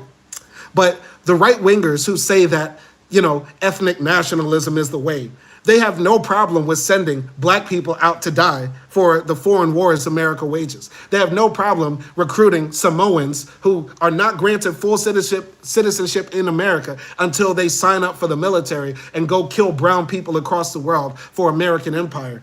They have no problem with the brown global South, the people who have been dispossessed based on racism. They have no problem recruiting those people into the American empire to fight on behalf of white hegemony. But they have a problem with those same types of people, or those very same people, dictating what society should be like, because America is for Americans in their mind. You get what I'm saying? Which is just ridiculous. And I really like that Trotsky is addressing, somewhat in a roundabout way, the ethnic nationalism and how stupid it is, and why we as Marxists, socialists, communists are against ethnic nationalism. I really, really, really appreciate that. Continuing here. Such was the executive committee, the highest organ of the democracy. Two parties which had lost their illusions but preserved their prejudices, with a staff of leaders who were incapable of passing from word to deed, arrived at the head of revolution called to break the fetters of a century and lay the foundations of a new society. The whole activity of the compromisers became one long chain of painful contradictions, exhausting the masses and leading to the convulsions of civil war. The workers, soldiers, and peasants took events seriously. They thought that the Soviets, which they had created, ought to undertake immediately to remove those evils which had caused the revolution. They all ran to the Soviet. Everybody brought his pains there. And who was without pains? They demanded decisions, hoped for help, awaited justice, insisted upon indemnification. Solicitors, complainers, petitioners, exposers all came assuming that at last they had replaced a hostile power with their own. The people believe in the Soviet. The people are armed. Therefore, the Soviet is the sovereign power. That was the way they understood it. And were they not indeed right? An uninterrupted flood of soldiers, workers, soldiers' wives, small traders, clerks, mothers, fathers, kept opening and shutting the doors, sought, questioned, wept, demanded, compelled action, sometimes even indicating what action, and converted the Soviet in very truth into a revolutionary government. That was not all in the interest, or at least did not at all enter into the plans of the Soviet itself, complains our friend Sukhanov, who of course struggled with all his might against this process. But with what success did he struggle? Alas, he is soon compelled to acknowledge that the Soviet apparatus began involuntarily, automatically, against the will of the Soviet, to crowd out the official governmental machine, which was grinding more and more without grain. What did the doctrinaires of capitulation do? The mechanics of this empty grinding? It became necessary to reconcile oneself and take up the separate functions of administration. Sukhanov sadly confesses, at the same time preserving the fiction that the Mariinsky Palace was performing them. That is what those people were busy with in a shattered country caught in the flames of war and revolution, protecting with masquerade measures the prestige of a government which the people had organically ejected. The revolution may die, but long live the fiction. And all the while, the power which they had driven out the door kept crawling back through the window, catching them every time unawares and making them look cheap or ludicrous. On the night of the 28th of February, the executive committee closed up the monarchist press and established a licensing system for newspapers. Protests were heard, those shouting the loudest, who had been accustomed to stop the mouths of others. After a few days, the committee had to take up again the problem of a free press, to permit or not to permit the publication of reactionary papers. Disagreements arose. Doctrinaires of the type of Sukhanov stood for absolute freedom of the press. Trotsky at first disagreed. How can we leave weapons at the uncontrolled disposition of our mortal enemies? It occurred to nobody, by the way, to turn over the whole question to the decision of the government. Anyway, that would have been useless. The typographical workers took orders only from the Soviet. On March 5th, the executive committee confirmed this fact as follows. The right press is closed, and the issue of new papers will depend upon the decision of the Soviet. But as early as the 10th, under pressure from the bourgeois circles, that resolution was annulled. They took only 3 days to come to their senses, exults Sukhanov.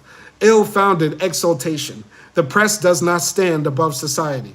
The conditions of its existence during a revolution reflect the progress of the revolution itself. When the latter assumes, or may assume, the character of a civil war, not one of the warring camps will permit the existence of a hostile press within the sphere of its influence, no more than it will let escape from its control the arsenals, the railroads, the printing establishments. In a revolutionary struggle, the press is only one kind of weapon. The right to speech is certainly not higher than the right to life. Let's repeat. The right to speech is certainly not higher than the right to life. A revolution takes the latter into its hands. We may lay this down as a law. Revolutionary governments are the more liberal, the more tolerant, the more magnanimous to the reaction. The shallower their program, the more they are bound up with the past, the more conservative their role. And the converse, the more gigantic their tasks and the greater the number of vested rights and interests they are to destroy, the more concentrated will be the revolutionary power, the more naked its dictatorship. Whether this is a good thing or bad, it is by these roads that humanity has thus far moved forward. The Soviet was right when it wanted to retain control of the press. Why did it so easily give this up? Because in general, it was refusing to make a serious fight. It remained silent about peace, about the land, even about a republic.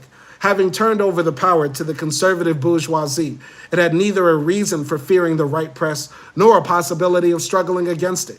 The government, on the other hand, began after a few months, with the support of the Soviet, to suppress ruthlessly the left press. The Bolshevik papers were shut down, one after another. So, go into the comments here. Nelson says, damn. I wonder if he's saying damn in relation to this. Because what I find interesting is Trotsky is laying out here. The Soviets at the time were in a struggle against, basically counter-revolutionaries versus full-on revolutionaries. The Bolsheviks versus the Mensheviks, to keep it short. And the Soviet at the time decided to ban certain presses, ban certain newspapers, certain media organizations.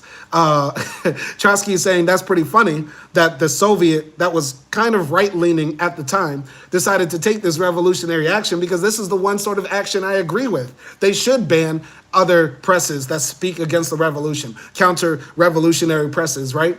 Because that is what happens in every revolution. When the Americans had their revolution against the British, they didn't allow royalist papers. You couldn't just print saying we need to stay a part of the British monarchy. You get what I'm saying? When America had its civil war, they didn't allow pro-slavery newspapers up in the North, in the Union, and vice versa in the Confederates. They didn't allow that sort of rhetoric. There is a limit on speech, especially when you're trying to maintain a revolution. Living now in our current liberal bourgeois democracies, they do not allow wantonly everywhere to be left-wing sorts of propaganda. They don't allow, we see right now that we live under a dictatorship that does not seem like a dictatorship because it looks like it's being done freely. But there has never been a Palestinian voice on CNN. Zero. Even from moderate Palestinians. They don't allow moderate Palestinians on any of the major cable news networks. Now, you might say, well, that's their prerogative as a privately held company. But you'd be a fool to think that was not also somewhat dictated by the state. Or, at the very least, that the state and private corporations are working hand in hand to suppress a sort of point of view. We know this. You know this. This is why so many people like Cap'n Crunch earlier come in here repeating dogmatically capitalist propaganda, bourgeois propaganda, because we're fed this daily. We live under a sort of dictatorship, a certain hegemony, where certain ideas are allowed to permit and other ideas are pushed to the sidelines or completely, officially marginalized. That's the same in every society. And I hate when people put this sort of caricature on the communists, like you want to limit speech. In America, they limit speech. In every liberal, capitalist, democratic, bourgeois democracy, There is a limit on speech. I'm going to continue here. On March 7th in Moscow, Kerensky declaimed, Nicholas II is in my hands. I will never be the Marat of the Russian Revolution. Nicholas II is to go under my personal supervision to England. Ladies threw flowers. Students applauded. But the depths bestirred themselves. Not one serious revolution yet, not one that had something to lose, has let the deposed monarch escape over the border. From the workers and soldiers came continuous demands. Arrest the Romanovs. The executive committee sensed the fact that there could be no joking here. It was decided that the Soviet must take into its own hands the question of the Romanovs. The government was thus openly proclaimed undeserving of confidence. The executive committee gave an order to all railroads not to let Romanovs through. That was why the Tsar's train got lost in the tracks. One of the members of the executive committee, the worker Gvozdev, a right Menshevik, was commissioned to arrest Nicholas. Kerensky was disavowed, and along with him, the government. But instead of resigning, it submitted in silence. On March 9th, Trotsky reported to the executive committee that the government had renounced the thought of sending Nicholas to England. The Tsar's family was put under arrest in the Winter Palace. Thus, the executive committee stole the power from under its own pillow. But from the front, the demand became more and more insistent. Transfer the former Tsar to the Peter and Paul fortress. Revolutions have always involved a reshuffling of property, not only by legislative means, but also by mass seizure.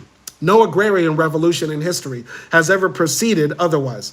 Legal reforms always trail behind the red cock. In the towns, forcible seizures have played a smaller role. Bourgeois revolutions have not had the task of uprooting bourgeois property relations. But there has never been any revolution, it seems, in which the masses have not appropriated for social purposes the buildings which formerly belonged to the enemies of the people. Immediately after the February Revolution, the parties came out from underground. Trade unions arose. Continuous meetings were held. There were Soviets in every district. For all these things, quarters were needed. Organizations seized the uninhabited summer homes of the Tsarist ministers or the vacant palaces of the Tsar's ballerinas. The victims complained, or else the government interfered on its own initiative.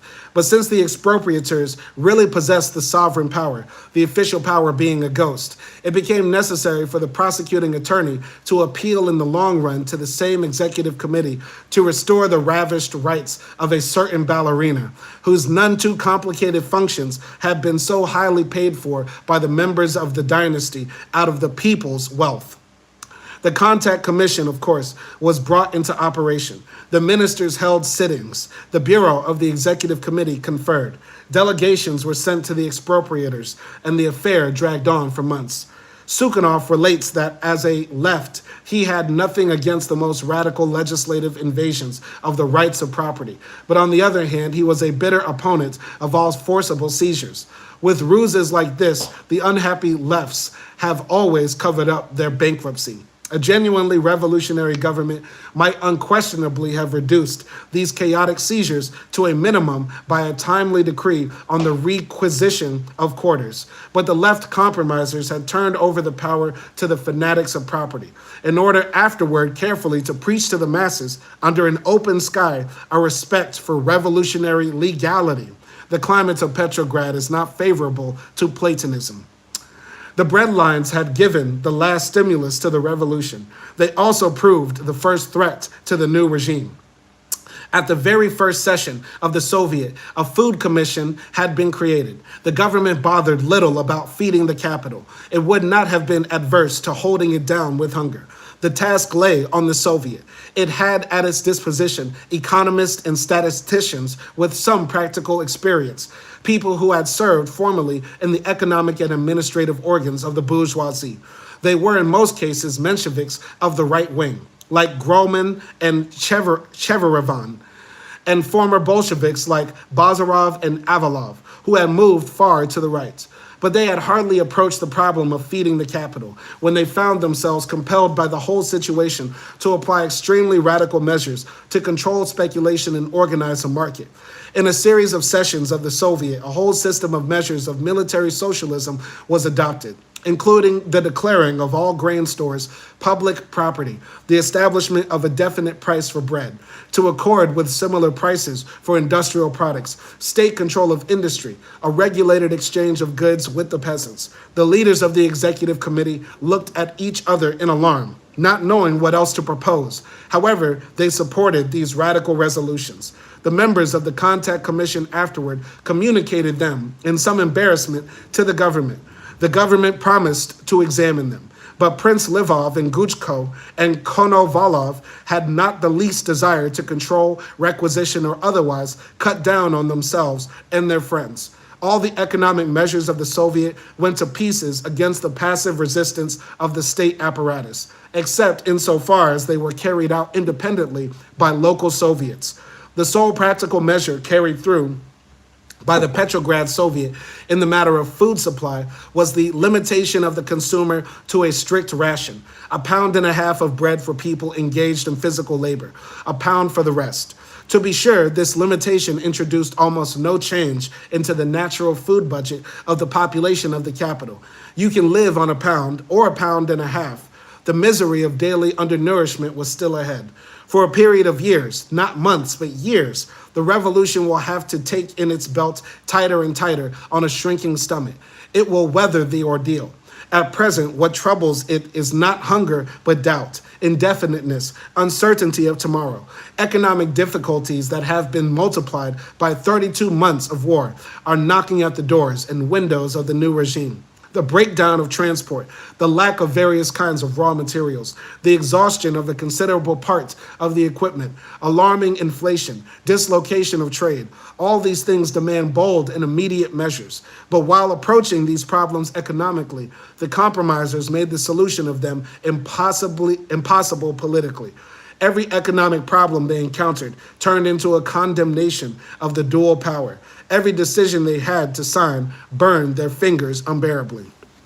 So what I'm getting from this is that the executive committee, was trying to be very conservative in the revolution. They didn't want to arrest the king and his family, but the people demanded arrest them, lock them up, lock them up, lock them up. The executive committee, the conservative Mensheviks, right, who were in charge, right? They didn't want people to just seize the palaces and seize the private homes. You know what I mean? But the people said, nah, this is what we want to do. This is our right. You know what I mean? And, this goes to show that to make sure revolutionary fervor stays high, the people have to consistently demand of the new revolutionary force that they continue to press forward, continue to go forward until the revolution is complete, not to hold back. Relating to the 48 laws of power, you have to defeat your enemies completely and then stop. Don't go overboard, but don't stop until your enemies are destroyed completely. What I'm also getting here is that, the people had to tighten their belts. Hunger was going to be a part of this new epoch because, number one, Russia was, recovering from years of brutal warfare on the front. Society was sort of disorganized. So there was going to be some sacrifice when it came to the amount of food that people were going to be able to consume, etc. And that's because new management is in charge and new management is coming in. They got to reorganize everything. So it's going to be a bit hard to make sure everybody's given what they need and organizing society so people can contribute what they can. But I'm going to continue here. The 8-hour working day was the great test of strength and mutual relations. The insurrection had conquered, but the general strike continued. The workers seriously assumed that a change in the regime ought to introduce changes into their lives. This caused instant alarm to the new rulers, both liberal and socialist. The patriotic parties and newspapers adopted the cry, soldiers to the barracks, workers to the shops. Does that mean that everything is going to remain the same? Asked the worker. For the time being, answers the Mensheviks, embarrassed, but the workers understand. If there isn't a change right now, there never will be. The bourgeoisie left the task of settling things with the workers to the socialists, referring to the fact that the victory already won has sufficiently guaranteed the position of the working class in its revolutionary struggle. To be sure, have not the liberal landlords come into power? The executive committee designated March 5th as the dates for resuming work in the Petrograd district. Workers to the shops, such as the ironclad egotism of the educated classes, liberals and socialists alike. Those people believed that millions of workers and soldiers, lifted to the heights of insurrection by the unconquerable pressure of discontent and hope, would, after their victory, tamely submit to the old conditions of life. From reading historical works, they had got the impression that it happened this way in previous revolutions. But no, even in the past, it has never been so. If the workers have been driven back into their former stalls, it has been only in a roundabout way, after a whole series of defeats and deceptions. Marat was keenly aware of this cruel social perversion of political revolutions. For that reason, he is so well slandered by the official historians. A revolution is accomplished and sustained only by the lowest classes of society. He wrote, a month before the revolution of August 10th, 1792, by all the disinherited, whom the shameless rich treat as canaille, and whom the Romans, with their usual cynicism, once named proletarians. And what will the revolution give to the disinherited? Winning a certain success at the beginning, the movement is finally conquered. It always lacks knowledge, skill, means, weapons, leaders, and a definite plan of action. It remains defenseless in the face of conspirators possessed of experience, adroitness, and craft. Is it any wonder that Kerensky did not want to be the Marat of the Russian Revolution? One of the former captains of Russian industry, V. Arabach, relates with indignation how the revolution was understood by the lower orders as something in the nature of the Easter carnival. Servants, for example, disappeared for whole days, promenaded in red ribbons, took rides in automobiles, came home in the morning only long enough to wash up, and again went out for fun. It is remarkable that in trying to demonstrate the demoralizing effect of a revolution, this accuser describes the conduct of a servant in exactly those terms which, with the exception, to be sure, of the red ribbon, most perfectly reproduce the daily life of the bourgeois lady patrician. Yes, a revolution is interpreted by the oppressed as a holiday, or the eve of a holiday. And the first impulse of the household drudge, aroused by it, is to loosen the yoke of the day-by-day, humiliating, anguishing, ineluctable slavery. The working class as a whole could not, and did not intend to, comfort themselves with mere red ribbons as a symbol of victory, a victory won for others. There was agitation in the factories of Petrograd. A considerable number of shops openly refused to submit to the resolution of the Soviet. The workers were, of course, ready to return to the shops, for that was necessary. But upon what terms? They demanded the 8-hour day. The Mensheviks answered by alluding to 1905, when the workers tried to introduce the 8-hour day by forcible methods and were defeated.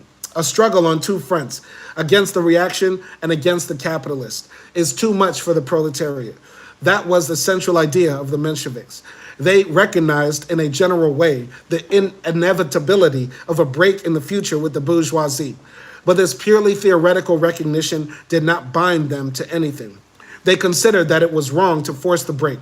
And since the bourgeoisie is driven into alliance with the reaction, not by heated phrases from orators and journalists, but by the independent activity of the toiling classes, the Mensheviks tried with all their power to oppose this activity, to oppose the economic struggle of the workers and peasants.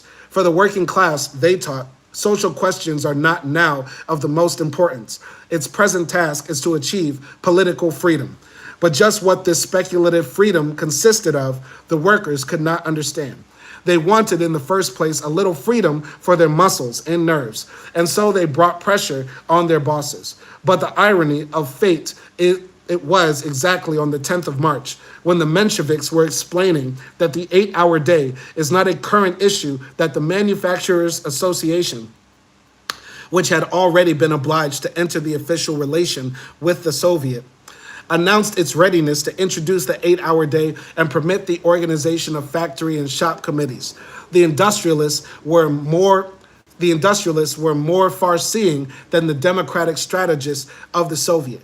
And no wonder, these employers came face to face with the workers, and the workers in no less than half of the Petrograd plants, among them a majority of the biggest ones, were already leaving the shops in a body after 8 hours of work. They themselves took what the Soviet and the government refused them. When the liberal press unctuously compared this gesture to the Russian industrialists of March 10th, 1917, with that of the French nobility of August 4th, 1789, they were far nearer the historic truth than they themselves imagined. Like the feudalist of the end of the 18th century, the Russian capitalists acted under the club of necessity, hoping by the temporary concession to make sure of getting back in the future what they had lost. One of the cadet publicists, breaking through the official lie, frankly acknowledged this. Unfortunately for the Mensheviks, the Bolsheviks had already by means of terror compelled the manufacturers' association to agree to an immediate introduction of the 8-hour day. And what this terror consisted, we already know. Worker Bolsheviks indubitably occupied the front ranks in the movement. And here, as in the decisive days of February, an overwhelming majority of the workers followed them. The Soviet, led by the Mensheviks, recorded with mixed feelings this gigantic victory gained essentially against its opposition. The disgraced leaders were compelled, however, to make a still further step forward. They had to propose to the provisional government the promulgation in advance of the Constituent Assembly of an 8-hour law for all Russia. The government, however, in agreement with the manufacturers, resisted. Hoping for better days, they refused to fulfill this demand, presented to them, to be sure, without any particular insistence.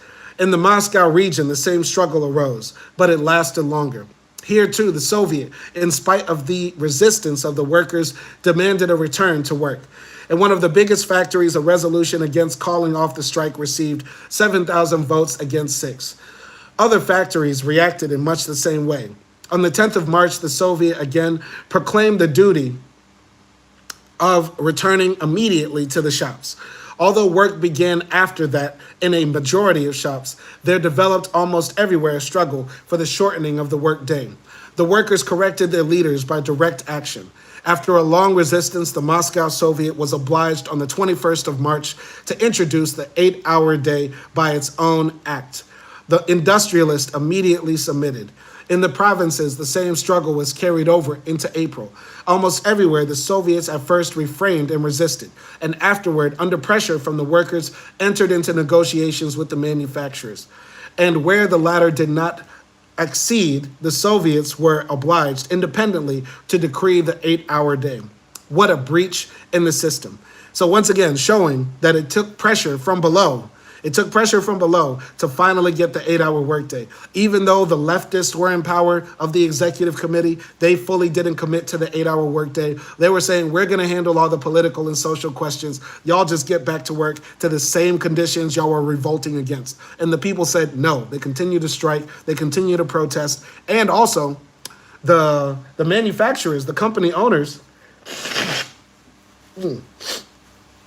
were on the side of the workers because the workers were already leaving after 8 hours of work.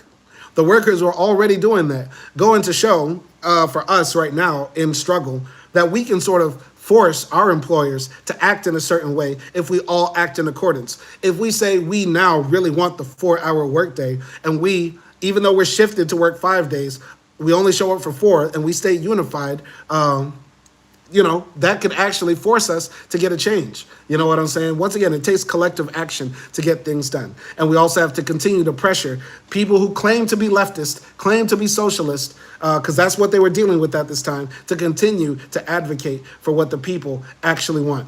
Let's continue here. The government stood aside on purpose. In those days, a furious campaign was opening under liberal leadership against the workers. In order to subdue them, it was decided to turn the soldiers against them. To shorten the working day means, you see, to weaken the front. How can anybody think only of himself in wartime? Are they counting the hours in the trenches? When the possessing classes make a start on the road of demagogism, they stop at nothing. The agitation assumed a frenzied character and was soon carried out into the the trenches. The soldier Perico, in his reminiscence of the front, confesses that this agitation, carried on chiefly by half-baked socialists among the officers, was not without success. But the great weakness of the official staff in their effort to turn the soldiers against the workers lay in the fact that they were officers. It was too fresh in the mind of every soldier what his officer had been to him in the past. This baiting of the workers was most bitter, however, in the capital. The industrialists, along with the cadet staff, found unlimited means and opportunities for agitation in the garrison.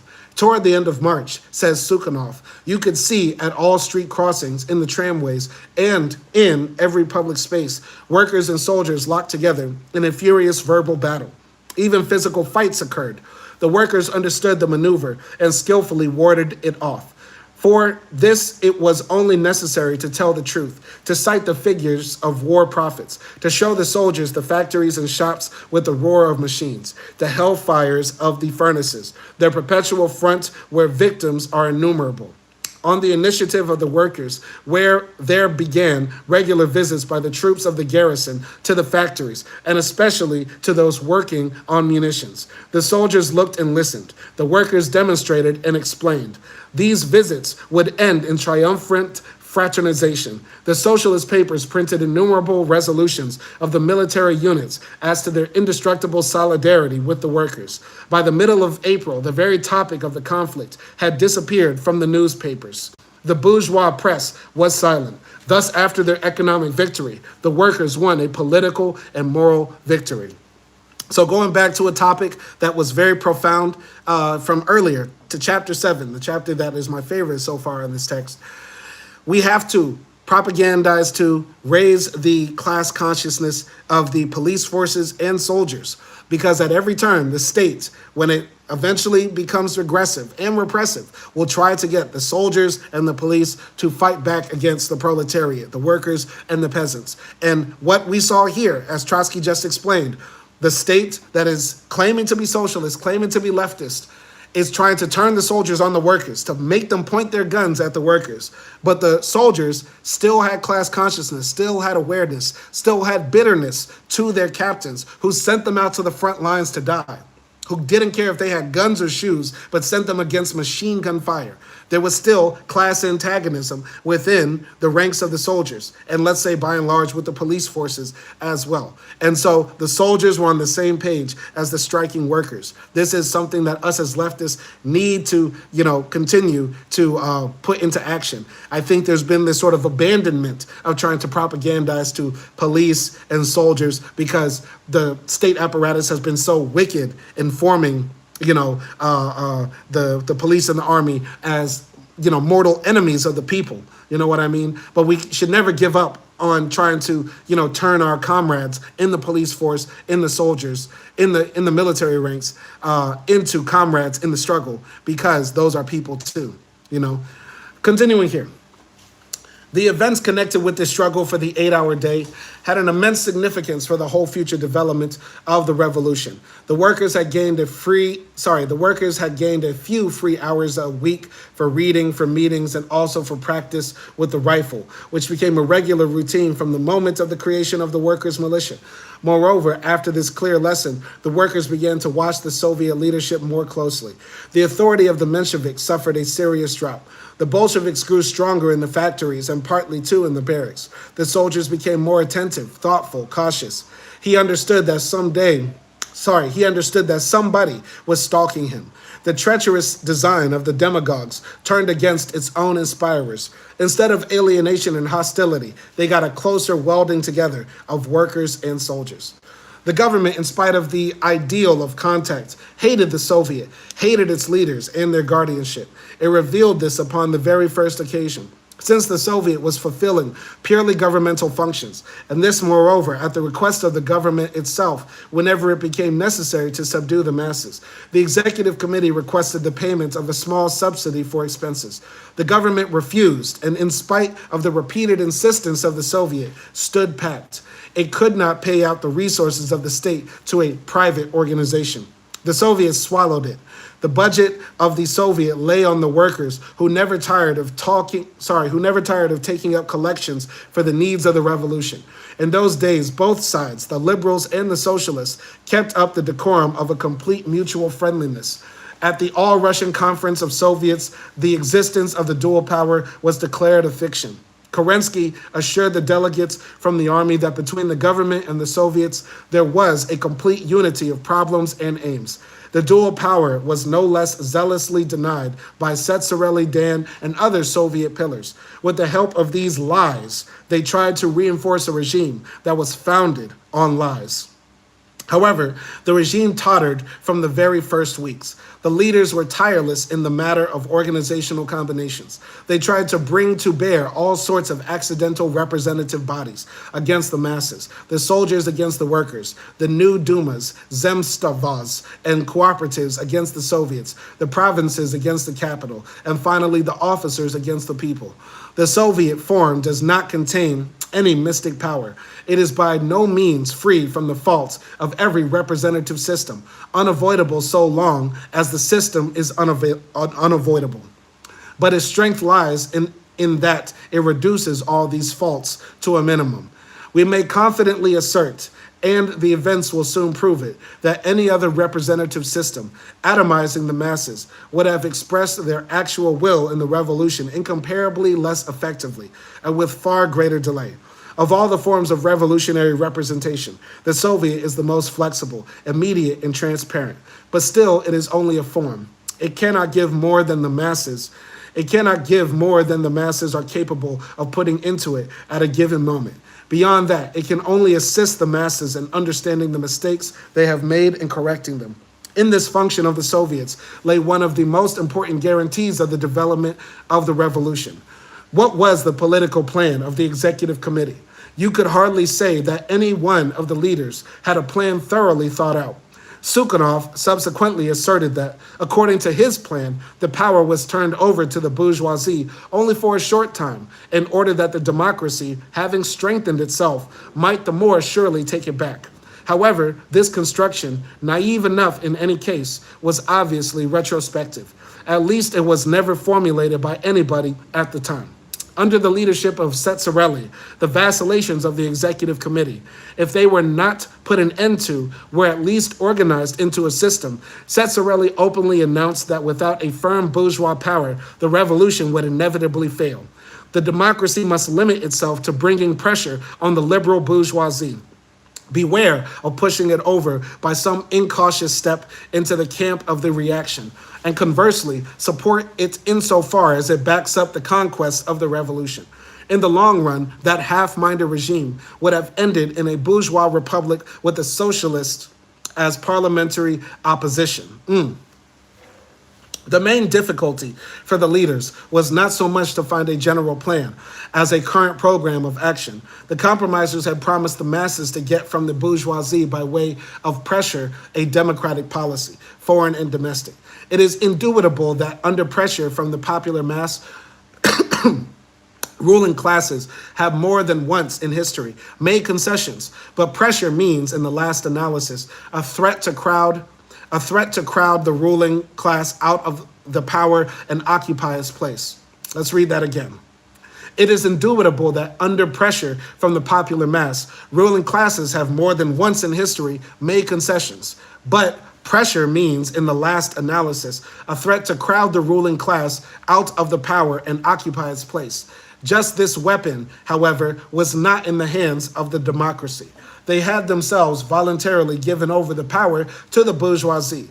At moments of conflict, the democracy did not threaten to seize the power, but on the contrary, the bourgeoisie frightened them with the idea of giving it back. Thus, the chief lever in the mechanics of pressure was in the hands of the bourgeoisie. This explains how, in spite of its complete impotence, the government succeeded in resigning every somewhat serious undertaking of the Soviet leaders. So, yeah, what Trotsky is saying here is like, what I'm taking it is, regression and reaction are going to be there when, the people are really trying to press the government to actually change after revolutionary power has succeeded. The Soviet that the workers had set up was being infiltrated by reactionaries, counter-revolutionaries, and they're resisting at every turn, putting pressure. There's still this tension between the Soviets and what they call the government, the parliament, etc. They are pretending like, the dual power that exists is not contradictory. In fact, they are one and the same. They want the same thing, but they're not acting one and the same. And so, yeah, the pressure has to continue to be put upon the system, the new revolutionary system, to cede power away from the bourgeoisie and give it to the workers. We have one more paragraph here, and then we're going to call it a day. Any other comments or questions, put it in the chat. I will try to get to it before we wrap it up. I have one more paragraph, and then that is it for our reading today. By the middle of April, even the executive committee had proven too broad an organ for the political mysteries of the ruling nucleus, who had turned their faces completely toward the liberals. A bureau was therefore appointed, consisting exclusively of right defensists. From now on, big politics was carried on in its own small circle. Everything seemed nicely and permanently settled. Tsereteli dominated in the Soviet without limit. Kerensky was riding high and higher. But exactly at that moment appeared clearly the first alarming signs from below, from the masses. It is amazing, writes Stankovich, who was close to the circle of Kerensky, that at the very moment this committee was formed, when responsibility for the work was assumed by a bureau selected only from defensist parties, exactly at this moment they let slip from their hands the leadership of the masses. The masses moved away from them. Not at all amazing, but quite in accord with the laws of things. Beautifully written. I really enjoyed that chapter, even though it was a long one. Very interesting stuff here. I think, Trotsky gives us a lot of food for thought to think about. What does revolution actually mean? It means struggle not only against, the powers that be right now that are repressing the people, but the powers that want to be post-revolution, that want to maintain the status quo pre-revolution. So very profound, very deep, and very interesting as well. Let's now go to the polls. So in the horizontal live stream, we have, is the American empire falling apart? With 5 votes. We have yes, these are the last gasps with 60%, and unsure but fuck Donald Trump and MAGA with 40%. 5 votes in total. I like those results, even though I disagree with the winning being yes, these are the last gasps of the empire. I don't know how y'all define empire, but my definition of empire is wildly different. Let's also go to the next one over here. Okay. All right. Hold on, wait. I'm trying to go to the vertical stream to see the poll results. Okay. All right. Oh, that angle looks crazy. I tried to make the angle look good, but the angle looks mad sideways. Okay, maybe we should lift up the stream next time. I'm going to have it where the table is not so low. That stream does not look good, in my opinion. Where's the chat? Let's open up the chat. Let's see what the chat is saying right now. Okay, hold up. All right. How close are we to revolutionary change in America? We have somewhat close with 40%, very far 40%. Unsure, but fuck Donald Trump and MAGA at 20% with 5 votes right there. All right. So that's the end of the poll results. We're going to be coming live tomorrow to read chapter 13. Chapter 13 is the Army and the War. Should be interesting. Looking forward to doing that. Shout out to everybody up in the live stream. Shout out to Nelson Moreno. Shout out to Iman. Shout out to Cap'n Crunch earlier. And everybody else who joined this very interesting reading of Trotsky's The History of the Russian Revolution. Y'all be easy out there. All power to the people, and peace.